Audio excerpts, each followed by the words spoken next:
Está entrando no ar pela Rádio Universidade 800 AM o programa T-Move, temas emergentes em movimento.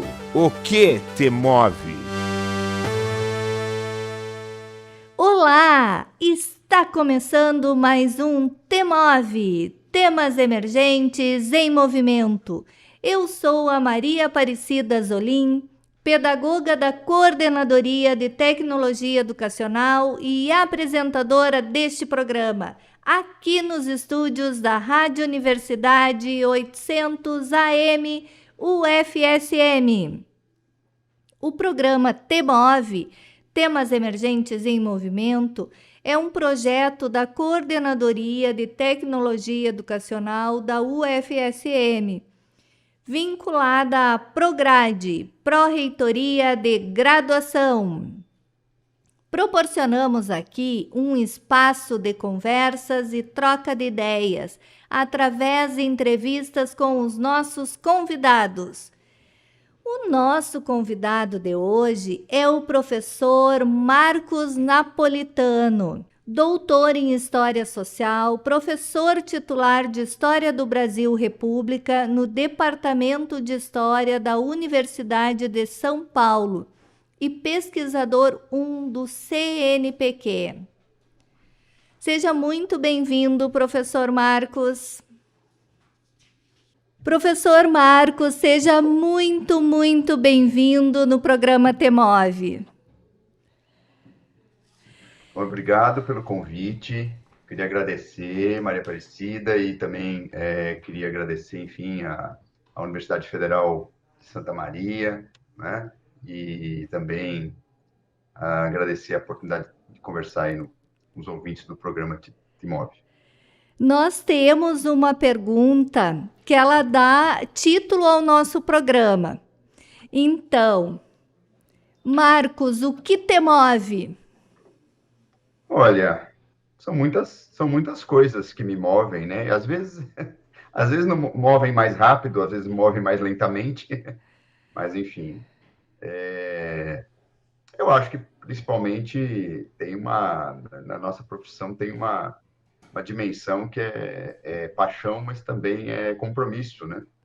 Com formação das pessoas, com a questão do espaço público, né? Principalmente, eu acho que a minha geração tem um compromisso com a ideia de democracia, né? Tão duramente conquistada no Brasil e ainda tão imperfeita. Então, acho que tem... E, claro, também eu acho que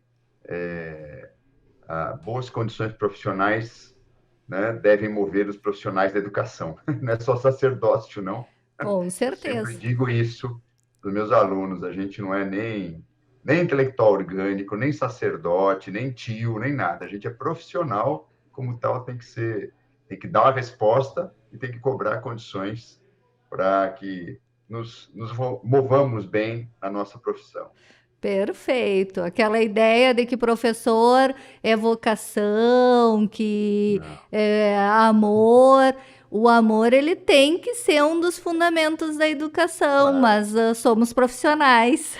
Claro, não. Se tiver vocação, tanto melhor. Se tiver amor, tanto melhor. Mas o importante, independente de qualquer coisa, se você escolheu essa profissão, você tem que fazer o melhor, claro, dentro de condições, né? E não pode ficar assim, negociando, né, com as condições, porque elas às vezes são muito difíceis. Então, quem está na profissão tem que saber lutar por melhores condições, mas também ser profissional, né? Saber que ali tem um aluno, que precisa de respeito, que precisa de dedicação, enfim, precisa de que você sempre se atualize, né, no seu trabalho do dia a dia, evitando clichês, evitando lugares comuns, sempre buscando, claro, dentro das suas condições, né, sempre mais informação na sua área, né? Isso é fundamental. Com certeza. E quem é o Marcos que não está no Lattes? Tem uma cachorrinha, minha cachorrinha está latindo aqui, atrapalha? Não atrapalha. Quer ela parar ou não? Não, tranquilo. Tá tudo Ela fechado quer participar do T-Move também. Ela tá dando suas opiniões. Então, quem é o Marcos que não está no Lattes? Bom, eu acho que tem muitas dimensões, né? Muitas, né? Tenho muitas. A minha dimensão de trabalho, de pesquisadora, de historiadora, é apenas uma das dimensões da minha vida. Eu, inclusive, gosto muito da minha parte não historiadora, da minha parte, enfim, vida privada, vida afetiva, pai, enfim, acho que vida social, né? Enfim, acho que isso é fundamental, inclusive, para que a gente tenha um bom desempenho profissional, né? Acho que profissão não pode ser sua válvula de escape, né? Da sua Sim. não vida. Eu sempre, inclusive assim, eu tenho um ritual aqui de não fazer nada aos sábados, por exemplo. Eu não ligo nem computador. É fundamental. Eu tenho, embora às vezes tenha que trabalhar duramente, de maneira muito intensa, eu gosto muito de não fazer nada também. Curtir um pouco aí um tempo livre, né, com amigos, com a família, com filhos, enfim. E isso é fundamental para manter uma saúde mental, Ah, né? com certeza, com certeza. É uma das profissões que mais são acometidas pela síndrome de burnout, e uma das questões é a dificuldade de se desligar, né? Que às vezes é professor 24 horas só pensando no trabalho, o que que vai fazer com os alunos, qual é o material que vai levar. Um professor da educação básica de 40 horas, na maioria dos estados e municípios, trabalha 32 horas, né? Então, a dificuldade de se desligar é grande.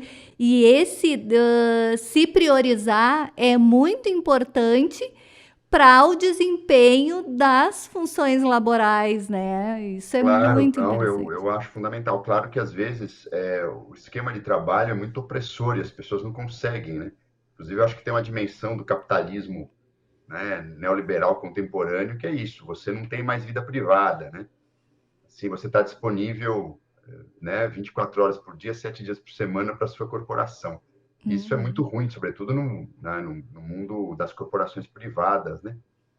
E inclusive com aquela historinha de que a tecnologia vai liberar tempo livre para atividades de lazer e criatividade. Assim, eu nunca acreditei nisso, confesso, mas é, ao contrário, a tecnologia amarrou, né, os trabalhadores uma dimensão de trabalho 24 horas por dia, né?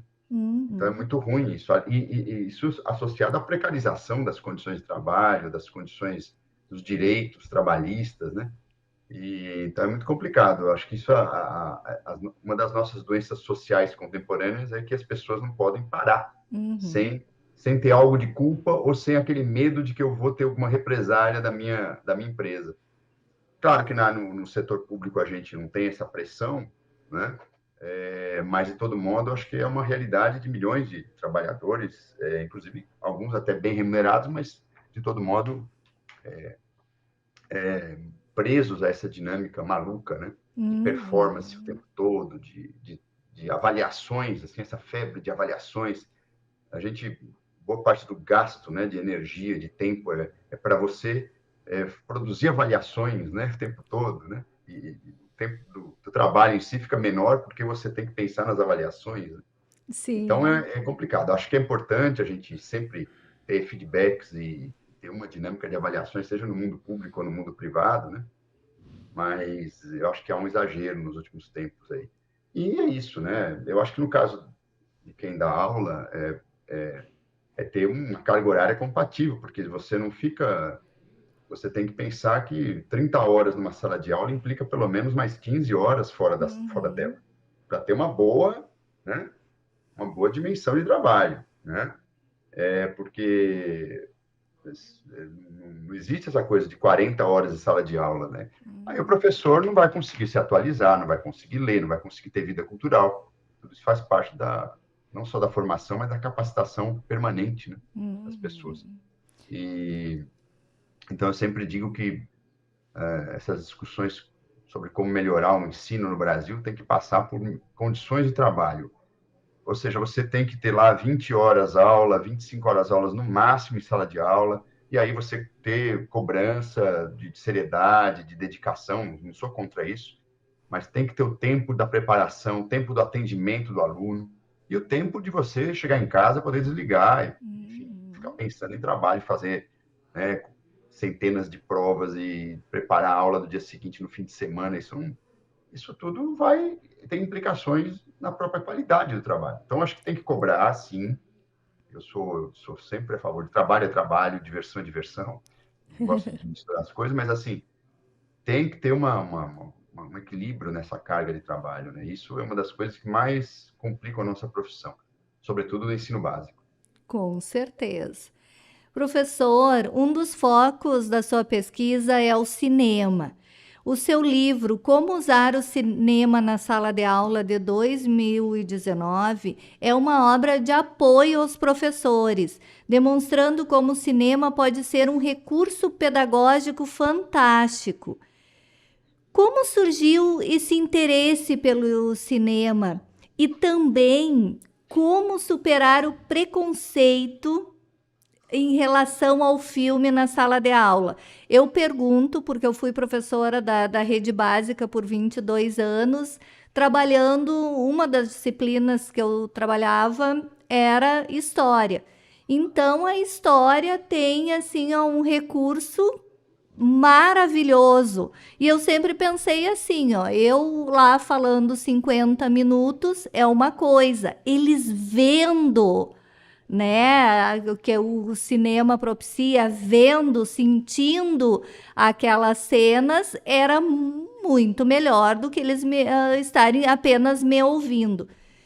Só que também tinha muito, né? Ah, vai trazer filme, é matação de tempo, ó, não quer dar aula. Como superar tudo isso? Bom, vamos lá, né? Por partes. Bom, o interesse, na verdade, desde os meus pelo menos 16 anos, eu sou um cinéfilo. Eu tive o azar de viver minha adolescência numa ditadura, mas eu tive a sorte de viver no momento em que a ditadura já estava muito mais assim amena em termos de censura às artes.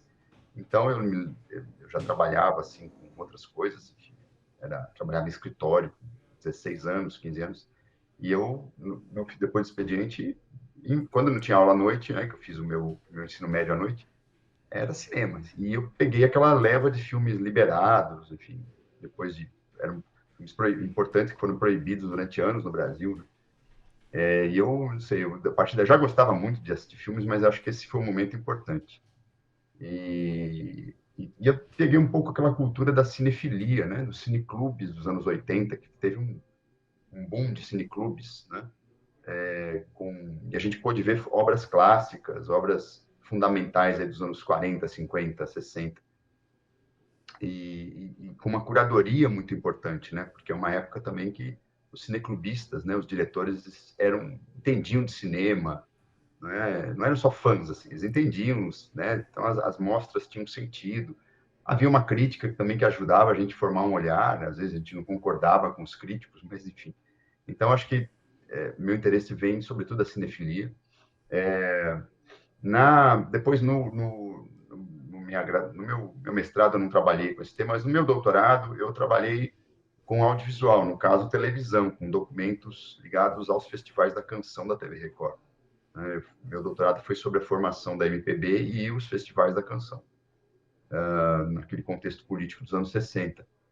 E ali, eu, claro, tomei algum contato teórico, já gostava muito do tema, e a partir daí eu comecei a mergulhar mesmo, né, enfim, um pouco no estudo do cinema. Mas esse livro foi muito mais produto desse interesse que eu tinha pelo uso da cultura, da chamada cultura de massa, das indústrias culturais, na sala de aula. Essa é uma coisa que também, eu acho que a minha geração, quem se formou nos anos 80, ficou especialmente voltada para essa questão, né? De trazer esses materiais para a sala de aula de maneira organizada.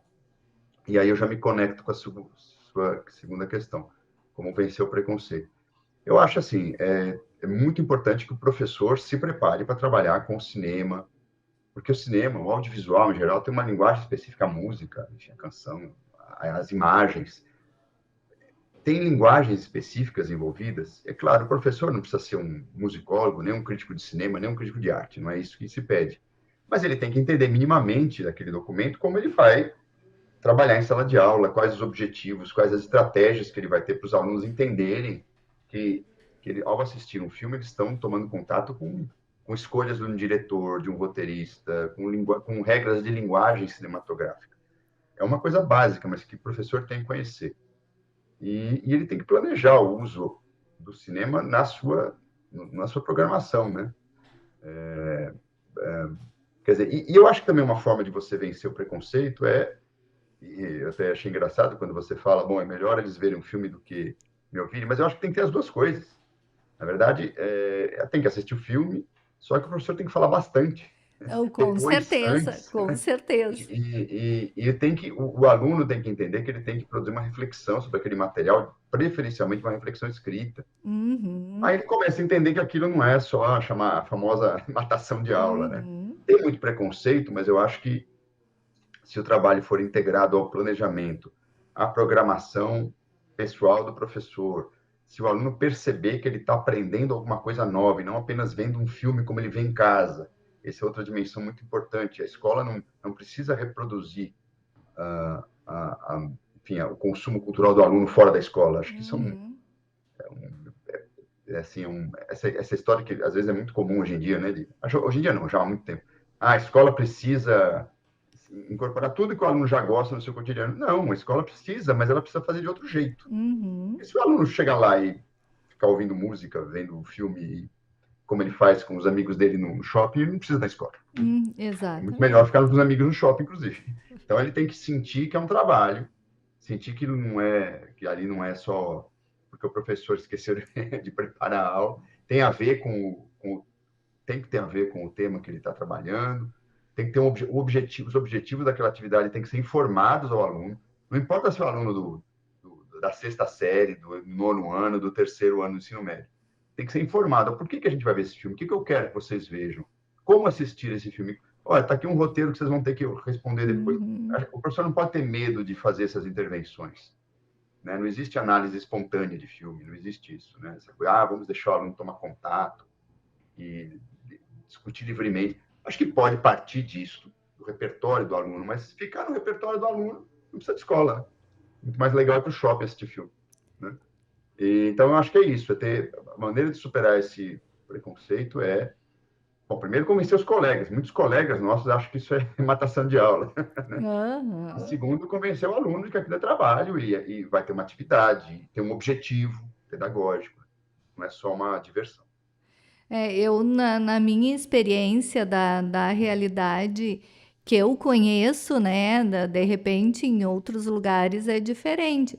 Era mais fácil existir o preconceito entre os colegas do que com os alunos, porque os alunos realmente, como o senhor falou, se tem uma preparação, tem um antes, né? Tem um durante o filme chamando atenção, olha só para as partes assim, ó, né? E o depois, que o depois é importantíssimo. Um filme, ele não pode ser só um filme pelo filme, né? Isso ele faz Uma atividade, né? em Um lazer. relatório. Né? Ali é estudo, né? Então, o filme é um recurso pedagógico, mas ele é um Sim, recurso, né? exatamente. Ele é uma fonte, no caso do historiador, da aula de história, o filme é uma fonte como outra qualquer. Ele tem que ser lido, né? Tem sala de aula como uma fonte escrita, é a mesma coisa, só que ele tem uma linguagem específica. E aí eu acho importante que o professor planeje. Eu insisto muito nisso. Eu sei que no Brasil, às vezes, nós não temos cultura de planejamento em nenhum lugar, nem na esfera do governo, nem na esfera da sociedade, nem nas escolas. A planejamento, às vezes, vira uma peça de ficção. Eu vou escrever lá aquele negócio porque estão me pedindo, depois eu faço o que eu quero. Só que é um erro esse tipo de postura, eu acho, porque o planejamento não vai matar a criatividade da aula, nem os imprevistos que acontecem, né? A relação humana e viva que acontece ali. Planejamento é o que eu quero fazer, né? O Uhum, que eu estou pensando, quais os materiais que eu tenho, até onde eu posso ir dentro do meu repertório como professor. E aí eu acho que os filmes têm que entrar nisso. Se eu vou uhum, passar 4 filmes no ano, 5 filmes, por quê? Eu tenho que saber por quê. uhum, O filme não pode ser uma ilustração do conteúdo, como às vezes é trabalhado. Eu vou Estou lá discutindo Idade Média, vou passar um filme sobre Idade Média, eu nem sei que filme é. Escolhi ali na Netflix, achei bacaninha. Não, né? Você tem que pegar esse filme, perceber, entender, por exemplo, todo um contexto de produção desse filme, quem é o diretor, o que ele queria, quais os debates que aconteceram a partir desse filme. Ver outros filmes do mesmo tema para saber se realmente o que você escolheu é o mais adequado. E é melhor fazer isso ali no começo do ano, no final do ano anterior, no começo do ano. Você escolhe 4 filmes, se mergulha nesses filmes, junta material, vê os filmes antes, né? Fala, puxa, esse trecho aqui não vai dar para a minha série, está fora do contexto etário deles, está fora do nível, olha, não vão entender, eles precisam de mais repertório. E vai buscar outros materiais, né? Então, trabalho com cinema, ele não pode ser assim, eu gostei desse filme, vou passar em sala de aula. Uhum. Né? Aí é melhor não passar, aí é melhor não ficar com o filme, é melhor o professor se dedicar a um documento que ele conhece bem, que eu acho que vai ser mais produtivo. Né? Não pode, eu preciso passar filmes porque está na moda, porque é importante que o aluno vai gostar. Não necessariamente, você não precisa fazer isso. Agora, é bom, o cinema é uma experiência forte, né? Sempre. É uma experiência sensorial, intelectual, muito forte, né?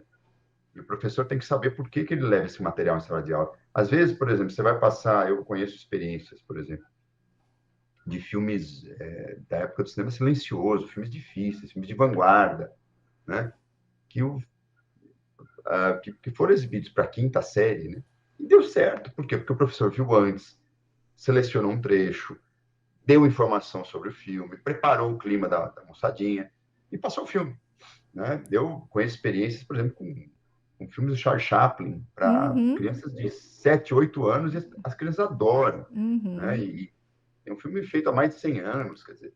Então, o professor tem que saber, tem que combinar essa coisa do seu conhecimento com a realidade da sua sala, a realidade cultural, etária. Né? Você não pode passar um filme, de repente, que as pessoas não vão entender, ou vão achar chato, não tem Uhum. ainda, por mais que seja um filme maravilhoso, né, do ponto de vista da arte cinematográfica, às vezes você tem que passar uma coisa que as pessoas assimilem mais. Agora, é a escolha do professor. Ele tem que ter esse repertório.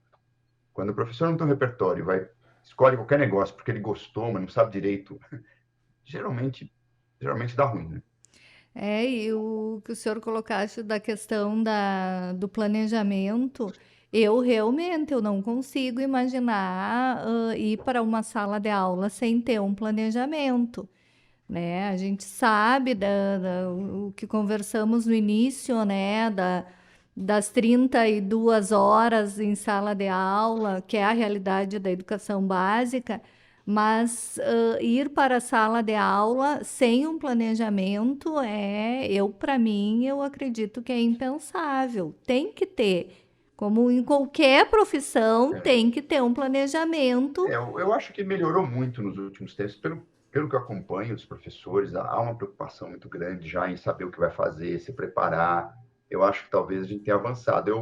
Obviamente, eu dou aula, né, para o ensino superior, então eu estou um pouco desconectado né, do chamado chão da escola, né? Embora eu trabalhe muito com capacitação, pelo menos trabalhei muito com capacitação há alguns anos, já não trabalho tanto.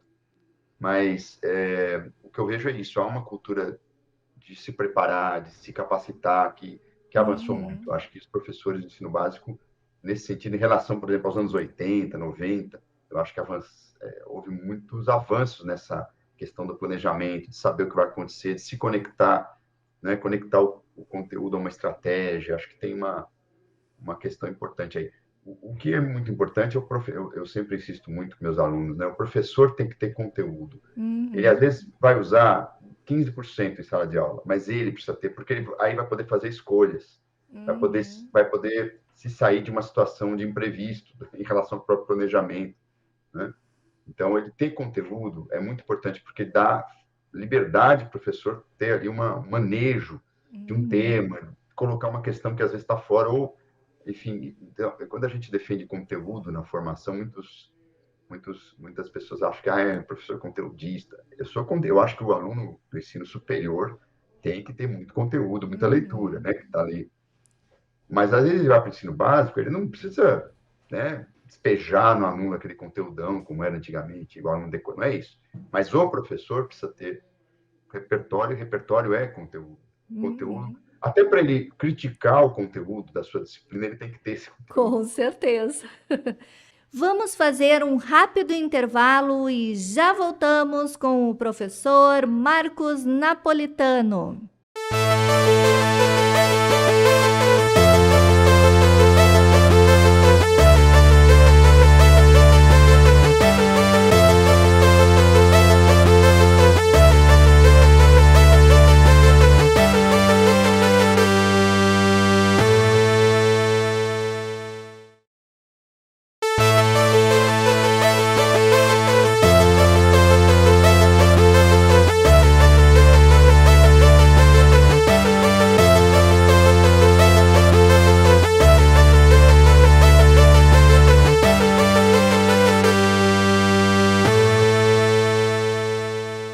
Estamos de volta com o T-Move. Para você que ligou o rádio agora, seja muito bem-vindo, seja muito bem-vinda. Você está ouvindo o programa T-Move pela Rádio Universidade 800 AM. Hoje com a presença do professor Marcos Napolitano. O T-Move é um programa de conversa e troca de ideias através de entrevistas semanais com os nossos convidados. Trataremos sempre assuntos sugeridos pelos parceiros dos temas emergentes. Professor, e em relação ao cinema nacional, ainda existe um preconceito em relação ao cinema nacional e por que isso acontece? Porque tem produções assim excepcionais.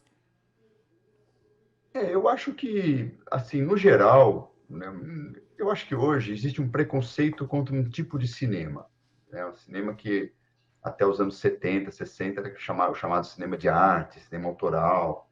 Acho que existe esse preconceito até hoje. Muitos jovens não querem saber de filmes que sejam assim mais reflexivos, né? E acho que na verdade sempre foi assim, né? É que talvez esse cinema autoral no passado tinha um lugar mais importante na indústria, né? Acho que hoje ainda existe um público para esses filmes, né? Mas a realidade da maior parte, sobretudo dos adolescentes e crianças, é o que é, do ponto de vista audiovisual. Basicamente é o videogame e o filme que é a continuação do videogame. Então, quando o aluno chega na escola, se ele não tiver um contato com outras produções audiovisuais, de maneira, assim, inclusive a preparar o olhar dele, né, contra esses preconceitos, né, contra essa formatação que a indústria cultural às vezes nos impõe, né, é difícil, né? Ele vai chegar lá, vai ver um filme que tem um ritmo um pouquinho mais lento, vai achar um porre, né? Vai achar um saco, né? Vai achar um horror, né? Sim. E vai querer dormir, né?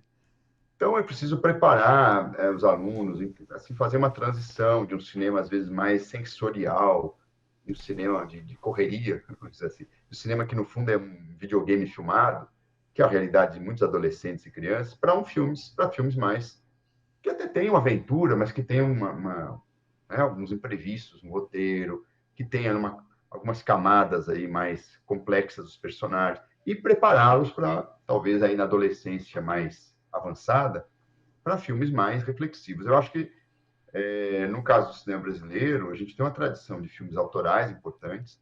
Às vezes tem alguns problemas técnicos, né, que a gente tem que preparar a nossa sala de aula quando vai exibir, por exemplo, às vezes um filme antigo dos anos 50 e 60, o som era muito ruim. O filme às vezes era ótimo, mas o som tinha problemas. Às vezes o filme tá com uma cópia muito ruim na internet, então você vai exibir em sala de aula, não funciona, porque, né, uma moçada acostumada a 4K, né, na imagem, então vai ver aquele negócio todo granulado, todo preto e branco. O que eu vou fazer? Então tem que preparar os alunos.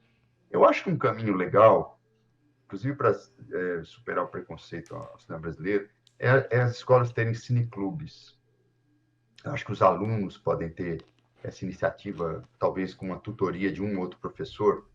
Se cada escola conseguir ter um dia de cineclube, né, partindo daquilo que os alunos gostam, deixar uma atividade livre para os alunos, quer dizer, os alunos podem se auto-organizar, claro, com a supervisão e tutoria de um professor que gosta de cinema, que tem um repertório.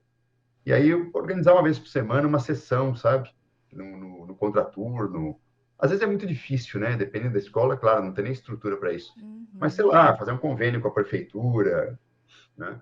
Ter lá um cineclube voltado para a escola, né? Às vezes a sala de cinema tem horários ociosos de manhã, no fim de semana, dá para a gente... Eu acho que tem que ter um pouco de criatividade. Cineclube é uma coisa legal, porque talvez mais do que o espaço das disciplinas tradicionais, o cineclubismo ensina as pessoas a ver cinema, né? E é legal porque isso pode partir dos próprios alunos. Eu gosto, quero ver tal filme, quero ver mais cinema brasileiro, né? Vamos ver, então. Vamos ter que escolher um filme. Não adianta você começar com Glauber Rocha. Você tem que chegar no Glauber Rocha. Você tem que, né? O ideal é isso, né? Entender por que ele foi um cineasta tão importante. Ou não adianta você começar com um filme de vanguarda, assim. Você Uhum. tem que partir de um filme que faça conexões aí com a história do cinema. Mesmo filmes, né, clássicos do cinema internacional, de outras cinematografias, tem que preparar as pessoas. Porque não adianta dizer, olha, o Encoraçado Potemkin, do Eisenstein, é fundamental. Sim, mas por quê? O aluno tem que Uhum. entrar um pouco no clima de por que aquilo foi tão importante para a história do cinema, né? E aí eu acho que o cineclubismo pode ser uma coisa, seja nas escolas, seja em cidades ou em escolas que não tiverem condições, de repente formar um pool de escolas com a Secretaria Municipal de Educação e um convênio com um espaço que possa ter uma projeção. Eu acredito nisso, umas sessões regulares, que tenham uma proposta de ampliar o olhar para além do que o shopping center te oferece, do que os streamings te oferecem, né? Porque não adianta você também fazer um cineclube para repetir tudo que o streaming já te oferece. Aí não, né? Sim. Então, eu acho que assim, é legal, é possível fazer isso. Claro, vai começar com pouca gente? Vai. Mas se a atividade der certo, com certeza ela vai atrair mais pessoas, atrair mais estudantes. Professor, em 2014, o senhor lançou o livro 1964 Histórias do Regime Militar Brasileiro, ano que o golpe militar, o golpe civil-militar, completou 50 anos. E eu lhe pergunto, em Portugal, o Antônio de Oliveira Salazar submeteu, né, o país a uma ditadura por 41 anos. Nesse país tem museus que buscam deixar viva a lembrança do que foi esse período hediondo. Na Argentina, os torturadores foram presos. No Brasil, o torturador lá é homenageado, né, na Câmara de Deputados. Será que essa quase volta de uma ditadura no Brasil tem a ver com essa falta de lembrança, de se falar mais, falta de iniciativa política? Será que a ditadura não foi passada limpo? O que aconteceu? Olha, essa é uma questão muito interessante. Eu, inclusive, tenho pensado muito, estou envolvido, inclusive, em projetos de pesquisa que envolvem memória, e realmente é uma coisa que a gente pensa muito. Eu, assim, vou apresentar umas coisas que talvez sejam um pouco heterodoxas em relação à opinião geral.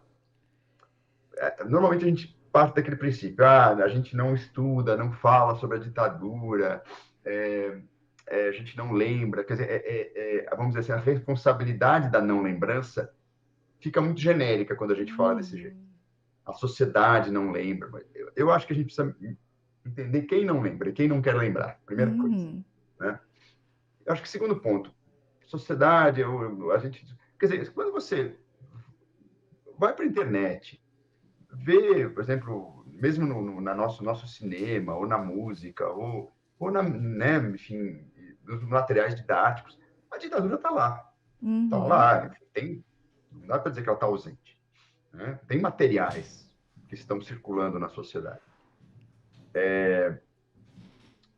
Por outro lado, é um problema um pouco mais complicado, porque normalmente a ditadura nas escolas, salvo engano da minha parte, mas assim eu já conversei com muitos professores e alunos que estão no ensino básico, eles dizem o seguinte: bom, eu vou aprender ditadura no nono ano, né, que eu ainda não, né, as pessoas não estão maduras, não estavam, né, ou no terceiro, no último bimestre, no último semestre do terceiro ano do ensino médio. quando a pessoa está pensando em tudo, menos escola. Já está pensando em vestibular, está trabalhando. Então, primeiro tem um problema aí, né?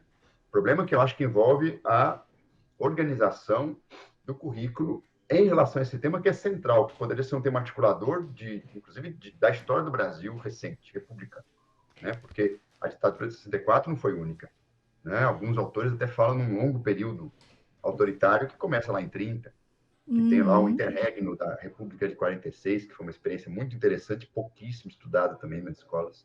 A gente fica só explicando pelo viés do populismo e pronto, né? Não é bem assim, né? Foi uma experiência muito rica do ponto de vista eleitoral, né? E, no entanto, entre duas ditaduras, né? Essa migração do Vargas da direita para um nacionalismo mais à esquerda também é super complicada para o aluno entender, às vezes para o professor entender. Então, eu acho assim, a ditadura deveria ser essa dialética democracia-ditadura, né? Deve ser um eixo organizador dos conteúdos de história republicana no Brasil, né? Acho que a gente tem que pensar isso como um conceito que tem que atravessar, né, o ensino sobre república. Acho que então não envolve a escola. Há um segundo aspecto nisso, que é o seguinte: acho que há um esquecimento institucional no Brasil, né? Então, a sociedade não quer lembrar. Não, as instituições no Brasil lembram da ditadura de um jeito muito assim, genérico. Ah, ditadura, ditadura. Tá, mas na hora que você vai mergulhar nas responsabilidades que essas instituições tiveram na construção da ditadura, né, você não tem nenhuma narrativa, né? Lembremos que o Congresso Nacional Brasileiro declarou vaga à presidência da República em 64 e abriu o caminho para o golpe. Né? Claro que essa sessão foi anulada agora em 2014, mas quem sabe disso, né? Quando um deputado qualquer, ou quando um gestor vai homenagear um torturador dando nome de rua, ou enfim, dedicando o seu voto lá no parlamento, aí, tem que ser punido. Porque, veja, não é uma problema de ser de direita ou de esquerda. A pessoa pode ser de direita, a questão não é essa. Mas você homenagear um torturador, né? Complicado. Ah, mas não foi torturador, foi um patriota. Não, calma lá, quer dizer... Ele foi torturador. Exatamente, isso é crime. Crime. E crime, inclusive, à luz da legislação da época, né? Diga-se. Então, assim, tem isso. Acho que nosso, entre aspas, nosso passado a limpo, né, da ditadura, foi muito tardio também. Porque também aí entra um componente que é peculiar da ditadura, do regime militar no Brasil, que é um regime que durou muito tempo, ele se entranhou na vida institucional, ele foi muito competente em termos de legislação, ele reorganizou a vida institucional do país, ele entrou nas instituições e, queiramos ou não, isso é um dado que os historiadores não podem fugir, até em nome da verdade, ele teve muito apoio social. Claro, esse apoio social variou muito de acordo com a época. Por exemplo, no final da ditadura, o apoio diminuiu muito e cresceu muito o sentimento de oposição, né? Mas, de todo modo, a ditadura tem muitos nostálgicos na sociedade. Tem muitas pessoas que realmente se identificaram com ela, ou porque tem um espírito autoritário, ou porque tem a chamada demofobia, né? Isso é muito forte no Brasil, né? A fobia ao povo, a democracia, né? E, sobretudo, democracia inclusiva. Então, a pessoa acha que as ditaduras são boas porque elas afastam o povo da política, né? Isso é bom, né? Conforme algumas mentalidades aí autoritárias. Tem muitas pessoas que ainda relacionam seu momento de crescimento econômico à ditadura, sua afirmação na época do milagre, né? Muitas famílias de classe média se estruturaram ali, né? E aí, era bom, né? Aí começa aquelas coisas, tinha segurança.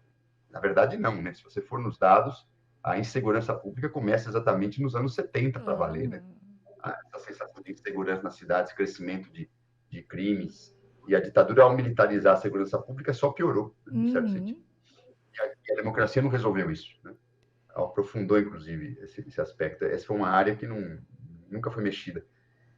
Então, esse detalhe, há muitos apoios. É inegável isso. Ela teve apoio à época, ela tem os nostálgicos que ficaram em silêncio ali, quietinhos, mas que na primeira chance voltaram a bradar os loas, né? As homenagens à ditadura. E tem muita gente que é assim, né? Então, porque mais A questão não é ser de direita, repito, a questão é que a cultura autoritária, a mentalidade autoritária no Brasil do homem comum, da pessoa comum, é muito forte ainda, né? Então, tudo isso contribui para que a gente não tenha, efetivamente, uma disseminação de uma cultura democrática, né?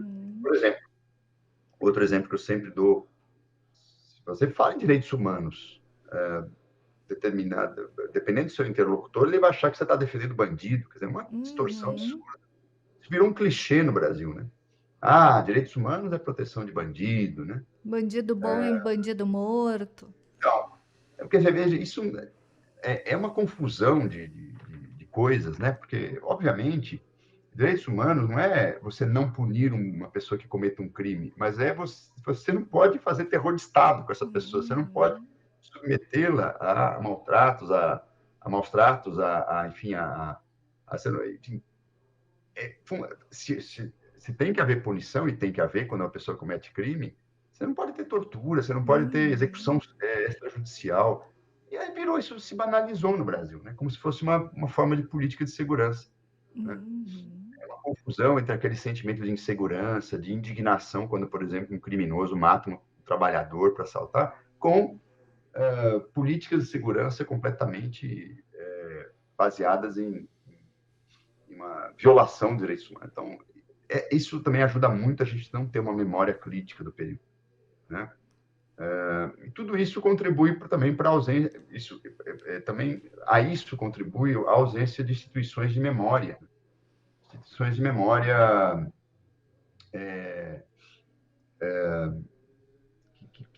que precisam existir, precisariam existir. Por exemplo, você não tem um grande museu nacional, né, dos direitos humanos ou da ditadura no Brasil. Você não tem. Você tem, acho que aqui em São Paulo temos um importante espaço, que é o Memorial da Resistência, que é muito visitado por escolas, que tem um trabalho bem bacana de monitoria, né, enfim, mas que também foi uma luta para sair esse memorial. Lembrando que o prédio, por exemplo, foi descaracterizado, né, na sua reforma. E só virou um memorial da resistência pela confluência de alguns ativistas com o momento que o governo do Estado de São Paulo era sensível a esse tema, né? E hoje virou uma instituição importante. Então, faltam espaços de memória nas pequenas e médias cidades, né? Faltam espaços de memória, por exemplo, na capital do país, né? No Brasil, não tem ainda. Então, tudo isso dificulta uma política de memória voltada para a democracia. Porque, e aí, claro, né? Quem defende ditadura, quem tem mentalidade autoritária, se aproveita uma mistura de dificuldades nos currículos das escolas, dificuldades, um sentimento, né, vamos dizer assim, ou indiferença, ou oposição na sociedade em relação ao tema da democracia, dos direitos humanos, e também essa ausência de uma política de memória mais contundente, chegando, obviamente, na questão da impunidade, como você tocou, né? A gente não tem uma política efetivamente, de punição àqueles que cometeram crime. Lembrando, isso é uma coisa muito importante, as pessoas às vezes não têm dimensão, só estou me alongando aqui, mas acho que é um ponto importante. Quando se fala em terror de Estado, não quer dizer que o Estado não possa, dependente de qualquer fase política desse Estado, que ele não deva ou não possa reprimir quem comete crime, né? Por exemplo, se você tem lá um ideal, né, maravilhoso, mas você põe uma bomba numa estação de trem, ou você cometeu um crime, ponto. Vai ser punido. Agora, o que é o terror de Estado, né? Que foi justificado, né, para combater a guerrilha. O terror de Estado ele é um conjunto de 4 operações que são ilegais, né, e que violam qualquer direito fundamental, que é sequestro de cidadãos. Então, veja, a pessoa não era presa, ela era sequestrada, levada para um centro de interrogatório, tortura, né, interrogada à base de tortura, né, muitas vezes, torturas que eu não vou nem repetir aqui, que eram as pessoas precisam se informar, porque muita gente acha que tortura é assim, é um tapinha no rosto, que já é errado. Choque, né? Pau de arara e... Daí para pior, né? A gente sabe. Execução extrajudicial. Ou seja, a equipe que te prendeu resolve te matar, ou tem uma ordem para te matar sem nenhum julgamento, sem pena de morte, sem nada. Né? Não existia a pena de morte. Existia em alguns momentos da ditadura, até existiu, mas as pessoas foram mortas, não passaram por julgamento. Foi execução dentro de um processo judicial. E o último crime, né, desaparecimento de cadáver. Né? O que é um absurdo, né? Porque a implicação para as famílias, inclusive, é absurda. Só foi resolvida nos anos 90. As pessoas ficam sem certidão de óbito, não podem casar, não podem vender bens, não podem fazer nada. Então, é um absurdo, né, que as pessoas ainda justifiquem essas 4 operações que têm que ser banidas de qualquer política de segurança, dependente do crime, né, do crime do outro lado. Porque essa mentalidade hoje é muitas vezes aplicada a controle da bandidagem comum, da segurança pública, né, do crime comum. Por quê? É isso, não, a polícia pode tudo? Não pode. Porque um dia vai chegar no cidadão que não fez nada. Ou, para chegar lá no bandido, ela vai, de repente, criminalizar uma comunidade inteira, como, né, a gente vê, infelizmente, acontecer em vários estados no Brasil. Quer dizer, não pode acontecer isso. Né? Mas então não vai dar para controlar a insegurança pública. Vai, tem várias formas.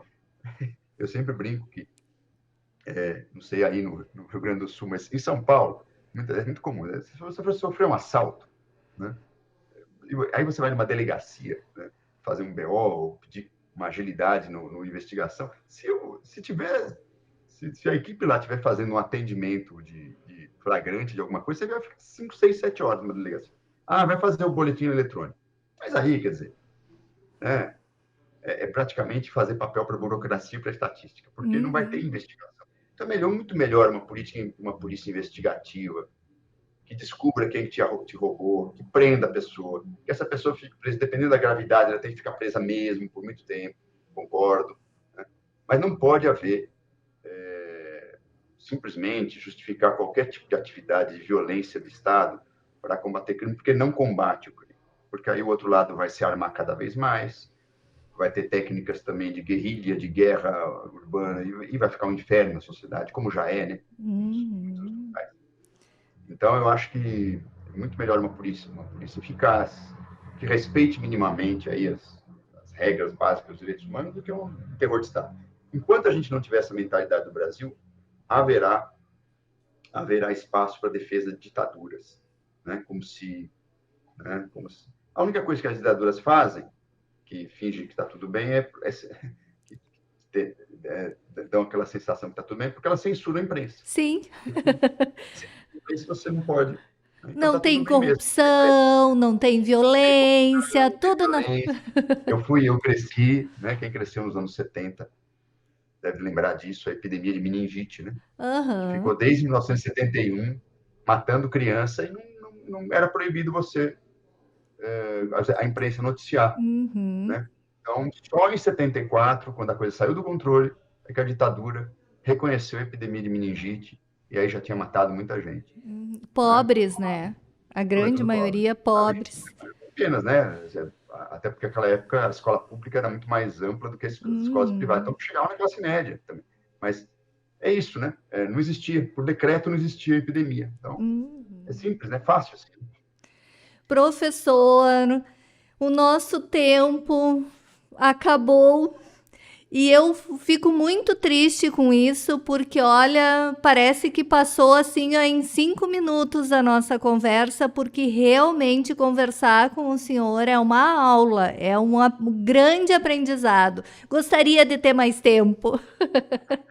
Professor, eu agradeço o convite, sempre uma oportunidade, inclusive, de falar de assuntos diversos, que não só os temas historiográficos, mais assim, clássicos, né? E espero que tenha sido legal, enfim. Foi muito. Proveitoso, né? E que a gente tenha conseguido aí passar o recado aí sobre esses temas tão importantes aí, né? Enfim, de sala de aula, de memória. Acho que é importante que a sociedade brasileira leve a sério, né? A educação e também a sua memória, sobretudo em direção a uma sociedade cada vez mais democrática, e os desafios são imensos, né? Passam por ambos, né? Educação e memória. Com certeza. Professor, muito, muito, muito obrigada. Lhe desejo, assim, Muitas alegrias, muita saúde e muito obrigada por compartilhar os seus conhecimentos aqui com o TEMOV. Eu que agradeço mais uma vez, agradeço com o seu convite e sucesso aos professores que encaram dignamente a coisa, porque não está fácil. O TEMOV vai ficando por aqui. Eu sou a pedagoga da CTE, Maria Aparecida Azolim, e apresentadora deste programa, aqui nos estúdios da Rádio Universidade 800 AM. O TEMOV conta com a produção da comunicadora social Luísa Peixoto e da diretora da CTE, Lisiane Miller. Trabalhos técnicos de Giana Oal e direção de rádio de Jonathan Ferreira. Você pode ouvir novamente essa e as outras edições do nosso programa no YouTube. Acesse lá youtube.com/capacitação digital UFSM, sem o tio e sem o cedilha. Se inscreva no nosso canal, curta e compartilhe.